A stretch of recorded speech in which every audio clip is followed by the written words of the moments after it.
Greetings everyone and welcome to the BlastCast. I am Jarvis, and with me as always is the man who loves Windows updates, Lightning Dragon. They're so bad. Also, I'm here this week. Yeah, that's true. You were here last week in spirit. Yeah, I mean, technically I was at the house, but nothing was set up. Yeah, moving's always a mess. Yeah, I still have half my stuff in boxes. Alright, this week on Around the Verse, they went over flight intelligence, but let's get into all the other little goodies that they brought up. This week we got to see the subdeck transit systems for both the Bengal carrier and the massive Shubin Archon station. Now the Shubin Archon station's subdeck transit system will actually be locked off to the player, at least certain areas will be, until they pass certain parts of Squadron 42. Now, I really kind of look forward to actually exploring this one in the Persistent Universe. I assume that after Squadron 42 comes out, we'll get to have this system as well. But that thing is massive. CIG showed off more Vanduul architecture and has based it around organic appearances. They described it as like opening of flowers. And when you see the turrets and things like that, it really does kind of look like that. Or, I don't know if everyone's ever seen a video by Utado Hikaru called Sakura Drops. The turret reminds me of this parrot flower that they had on the video. It's kind of weird. They went and showed off the Xeon internal architecture. It has kind of a Tron look to it, or for any of those who have played Halo 4, when you went to the Forerunners kind of domain, it had those, the way the lights were and the angles. It had a feel of like one of those two. I would say maybe more Forerunner, very familiar to those who played the Halo franchise. Now here's one I like. They're actually updating the laser beam's graphics so that the projectiles look a lot more visceral. I really like the graphics. I really hope that they apply this to a lot of the weapons in the game.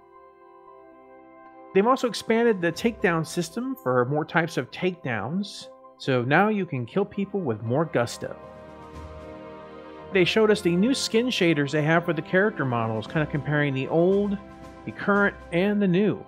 And it looks a lot better in my opinion. The main focus of the show was flight AI. Now one of the things they talked about was a separation of behavior based upon what type of ship is being flown.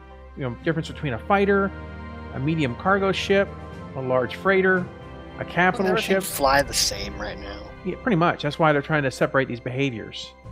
Now, personalities will factor in. It will affect how AI performs. They told us about this a long time ago. They want them to have certain characteristics, like maybe this one's a coward, maybe this one's a hero character or whatever. Maybe this one is suicidal, I don't know. But the whole point is it will change how they perform. The AI they're designing will be able to learn and grow and even become your quote-unquote nemesis. It really sounds like the Shadow of Mordor system. The Shadow of War. You know, yeah. I wonder if you can do a humiliation attack on them or something instead. Of course, the big thing about this is that all this is going to have to be reworked again when changes to the flight model comes in, because whatever behaviors they implement now are going to have to be modified for those changes. Now, they showed the developers they had bought a bag of these paper airplanes they're using to model out maneuvers that they wanted the AI to use. Now, it's interesting because anyone who's played either an Arena Commander or on the Persistent Universe knows that the AI does not fly like any players whatsoever. And even the modeling they were showing, the way they want the AI to fly, seems to be pressing towards, for lack of better words, a more World War II or more atmospheric aesthetic way they're showing these maneuvers. But to do all those maneuvers, one of the things that they're going to need to do is have limitations, significantly greater limitations to things than they do right now.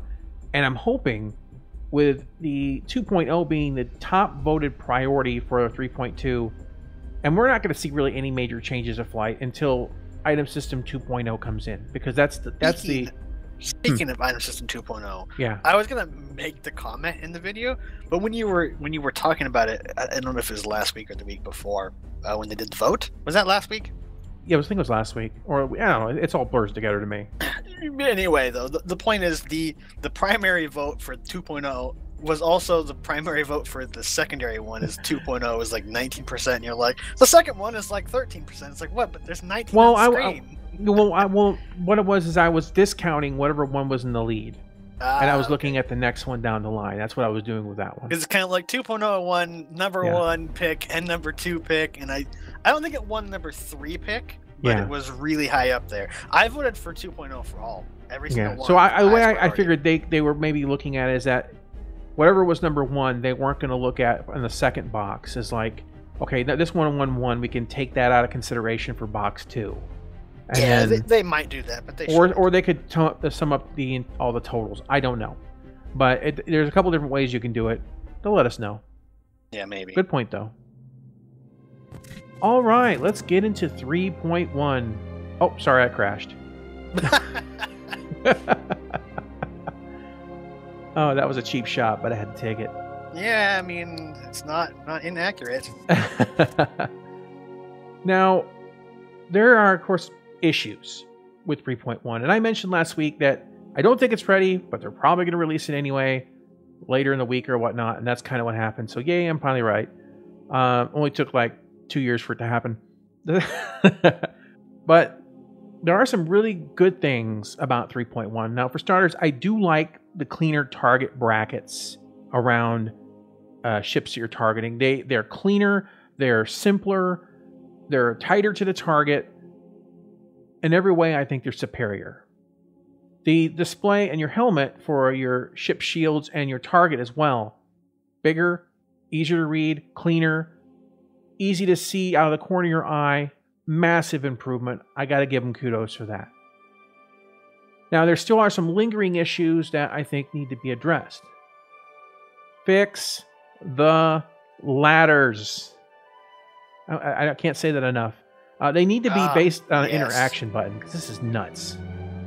Now, Lightning has been around a few of my big ships and knows the special magnetization that you get from walking past a ladder in a hallway. He enjoys it. Yeah, it's real fun. It's the biggest one is the Starfarer. I got trapped on one of the decks because I kept magnetizing to the ladder. I magnetized to the ladder so many times I forgot where I was. It was just like, I don't know where I am anymore.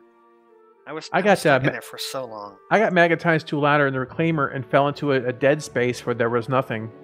Well, that sounds like fun. Yeah. So it's one of those things that, you know, we need to think if you were in combat inside of a ship, let's say like the Starfarer or the Reclaimer, and they got this ladder, and you're in a gunfight, and suddenly you end up turning around and grabbing the ladder and like start climbing up and making yourself completely vulnerable. I mean, that needs to be in very strict control by the player. So yeah, that's my big complaint still on the ladders that needs to be addressed. Now, of course, there was a major flare-up on the forums about the issue with insurance, and I have to admit, I made my own post, and it's been upvoted a ridiculous amount of times. I took my Reclaimer out for the first time, got a couple hundred meters maybe from Olisar, game crashed, got back into it, had an 8-hour wait time, or spent all the money that I had to reduce it to still a very long time, just not as long, to fly it again. I think it was still over an hour. I have no problems with them implementing an insurance system like building one, but until they can get enough stability in the game, they need to set the values of the time and the money to 0. Some people only have one ship. Now, it's not like they went out and they flew badly and crashed, or they were attacked by a player or an NPC and died. I died on my Reclaimer one time because I was looking out the window. Just standing there in my cockpit, looking out the window. Bang, dead. 8-hour wait. So there's a lot of players out there, and one dev did respond. They said they are going to be looking into it. Let's hope they do this. I hope they do something, because there's a lot of salt out there. It's actually crashing the market. There's too much, and this should be one of the top salt. Oh, this should be top priority for them, frankly. They had some people out there defending it, saying, "Oh, you're testing the game." It's like, to test the game, I need to be able to play the game. You know, no. My testing does not involve me running around Port Olisar for 5 hours waiting for my ship to spawn. You know, or logging out of the game to go do something else for 8 hours while I wait for my ship to spawn. And it also causes problems with content creators streamers. I mean, imagine you're a streamer and you stream every day, and you want to show off the reclaimer. You get in the reclaimer, game crashes or whatever, you're done. So yeah, that needs to go.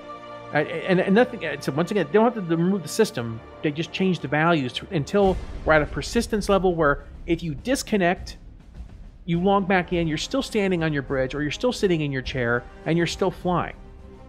And if they can get the persistence level to that, then I say reinstitute the insurance and start playing around with the figures. Until then, forget about it. Another thing they've done, which I have to completely disagree with, is they have neutered cargo running payouts.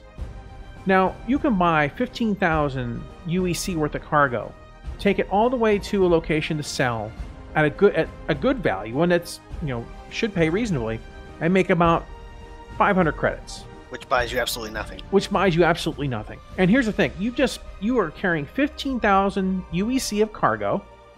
You had the risk of carrying that cargo, possibly being disconnected, and you losing that 15,000 UEC, and then you sell it to make enough to maybe buy a pistol? Now, cargo running is supposed to be profitable. It's also supposed to be somewhat risky. So, even with the crashes, I could deal with that because, I consider it like, okay, maybe I was killed this time or whatever. I don't care. It wasn't a big deal. But I don't spend 40 minutes going to one location, landing, buying the cargo, going over here, getting a little bit more, whatever, and then coming back and then making as much money, if not less, the time it would take me to go out and do a patrol mission or to pick up one box and deliver it to somewhere else in the game. It's pretty broken, and until they actually get the economy for cargo shipping to be worth a damn, I'm going to be doing anything else but. I'll be doing the missions. I will go get a single box delivery with my reclaimer. That would be a great Explore the Verse, just call overkill on shipping or something, and make my 500 credits that way. Now, the standard missions had their rates raised a little bit. I don't see a lot of them with like 70 credits or something like that. They're higher now, which is good. But yeah, cargo's screwed. Now, of course, we mentioned stability a couple times. I expected the stability on 3.1 to be bad in the first couple days. I mean, that always happens. It happens on AAA titles that have been out for a while when they release an expansion. So I'm okay with that. So I'm going to give it a bit more time to really complain about any stability that's out there. Give them time to maybe look at the data they get and hammer out with maybe another patch or whatnot. That's fine. I'm not really feeling the performance increase that was really advertised. It's a little higher, I give them that, but I'm not really getting a big wow moment. Like, man, look at this. This is just such improvement. All right, this week on Reverse to Verse, they had a 10-hour stream of making procedural food. I haven't watched it because it's 10 hours. I like you. I like all my subscribers, just not that much. I mean, if you're going to do an April Fool's joke, like, keep the time short, Keep it within reason. Maybe 45 minutes, maybe an hour. 10 minutes, not 10 hours. Yeah, exactly. Not 10-hour stream. My gosh, I wasn't even going to click on that. Maybe it's like 9 hours and 15 minutes of all black and like, I don't know, but I'm not going to find out. All right, quick summary of calling all devs. Question. Currently, you cannot quantum drive to travel to a point not fixed in the game. How explorers go to a point not on the map? Man, this question again. Blind jumps are coming back, but they don't know when it is coming out. They are developing quantum linking before working on the blind jumps. Question. Can I have a radio or a jukebox in my spaceship? They are looking at cockpit flare that you can put in item ports. They want to try to get this flare in by the end of the year. That's pretty much all he said. He didn't actually answer the question about the radio, though. Oh. Yeah, I want to be able to like pump my own MP3s or something right through it. I mean, who wouldn't want to go ahead and get to space combat listening to Ninja Sex Party? Let's do it. I mean, I could see adding something, but I mean, it's so low priority. And another thing is, if you're trying, because I love to compare it, we're going to compare it to GTA 5. Whoa, no! In GTA 5, you can have a custom radio, and all it does is just look at MP3 files on your computer, and it puts them into the custom radio. If you're trying to pump that through like internet, it's going to cause more bandwidth use and stuff. And also, there's the whole, like, you could just have an MP3 that's 10 hours long of just offensive and racial slurs, and you can just be flying around with the loudspeakers on. And I don't think they'll be very happy when that happens. And the second it does happen, if we have that feature added, it will be removed. So I really don't see that coming in. Well, I never imagined anyone else hearing what you were listening to. I would think it was more of a personal thing. Yeah, I mean, I can see that coming to the game, but not something that like you would play like over the internet, because I see too many problems with that. Yeah, still, I mean, I could see the positives of that too. I mean, you have like the base, the Star Citizen Radio, and they could be doing their live show there. News shows would be nice. Yeah, which I think they've talked about. Yeah, I mean, people doing live communication, like giving news, like real reporters, real time in the universe. Like, okay, there was just a pirate attack here. There, yeah, exactly. So I mean, who knows? But it was kind of a weird to see them avoid that answer. It was pretty cut and dry one, really. Question: what about ship to ship and ship to station docking? No, here's a good one for you. Oh yeah, they are in the backlog, but they are in the works. This is to allow transportation of personnel and cargo between ships and stations, also allowing small ships to dock with the cargo bays of larger ships. I guess they said they wanted like an M50 to be able to land in someone's cargo bay if it can hold it, stuff like that too, which was kind of cool. Yeah, that was a little off the subject, but still good to hear. The Cutlass docking collar was removed because it cost a lot of valuable real estate for cargo holding. Also, with the ability to carry small transport vehicles, they felt it was not needed for the Cutlass. Now, can't you just put the Dragonflies in there? Yeah, that's what I said. Yeah, that's one small transport vehicles. Now, Disco had said that the reason that people thought that the coupling was gone was because they removed the bottom couple from the Cutlass. But that's not why people thought that. Now, I very clearly remember watching a show, and I watched them all, where they said that the ship-to-ship docking was off the table because they were having a physics grid problem.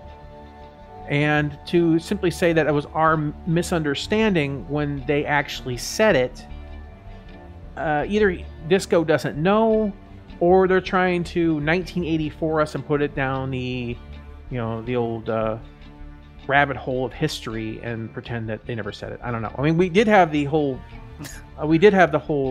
controller roundtable discussion disappear. So who knows? When you say that history thing, it reminds me of Dorkly. This day in history! Exactly. What is the current plan for radar and scanning? Will it still have a minigame, or will it be a deeper mechanic like mining? Oh, please, minigames. I love me some minigames. QTE level minigames. Slots. Yeah. Oh, lock boxes. There you go. Oh. Perfect. Oh. Yes. Pay $2.95 to get a scan. And the answer is, it will be more immersive and tied to radar. Different radar settings can be used, like a focused or 360 ping, and it's affected by what kind of signals you're scanning for, like EM, IR, CS. It's all signature based. Like signature tracking gimbals? I was actually about to say that, but I stopped myself. I will give you that, because we were both thinking the same thing. It's just like, that seems like it's using signatures. Just in case. I wonder. There will be more fine control of the scanning cone and strength, along with a ping-like feature that will just give general notification of objects without much detail. As you get closer to the object, a more detailed scan can be performed. With the golf swing. Of course, the golf swing. Everyone wants that back. Question: when can we expect a more rounded multi-crew piloting experience, such as running systems with crew? The development is still in the backlog. They actually have a European vehicle team that is now looking into these things and see how they'll be incorporated. There is no current date for the implementation, though. Alright, everyone, later this week, Lightning Dragon and I are probably going to have another extra cast up. Probably switch games for a little while, just for fun. That's still up in the air. We're discussing that. Explore the verse. I might go ahead and just do something solo if LD's connection doesn't stay constant. Yeah, I mean, it was actually pretty crap, like for the last 2 days. Yeah, like 2 megabytes down, right? Yeah, 2 down and like 2 or 3 up. It was like, why am my upload better than my download? Wow, so you had more you had more speed in reverse? You must have Star Citizen thruster. No. I had French wireless. Oh, okay. I thought you had the 120% reverse maps. So. No. Okay, we're good then. But yeah, anyway, it's fixed, but every time I've tried to download Star Citizen on wireless, it's crashed the wireless network. Ooh, that's not good. So wait a minute, you're saying that 3.1 is so bad for you that it crashes the game before you actually get it? Yeah, actually, it is. Actually, every version has been that way. So it's one of those things like my wireless is better than it was then, but it's not as good as it could be. So it really depends on like how big the download is for me to jump in, and if it crashes the network, because I really don't want that to happen because it's a pain in the butt to set it back up. Yeah, I can understand that. All right, and of course we're going to have a continuation of the playlist. There was a decent patch that came out for Infinity Battlescape. I want to go ahead and also show off a different ship. I think it's showing off the bomber this week. And Ooh, I like bombers. Oh yeah, well there's. Does it start with an R for the bomber name? I'm going to call it the Retaliator, just in your honor. That's the best thing I can possibly do. Ah, good. And we can't have a BlastCast without mentioning the Retaliator, apparently. Well, I'm also going to discuss on Infinity that the developers made a major revelation in their game engine that will actually should give quite a boost to performance from this point on, and I'll get into that then for those who are interested. All right, guys. Well, that's everything for this week's BlastCast. It's good to have Lightning back, and it was very quiet without him. We'll see how long that lasts. Yeah, that's true. Until the next thing happens, and I can't be online today because I have to take a trip down to blah blah blah city, and oh well, we'll just have to roll with it. Yeah. All right, guys. We will catch you on the next one, whatever that is. Bye bye.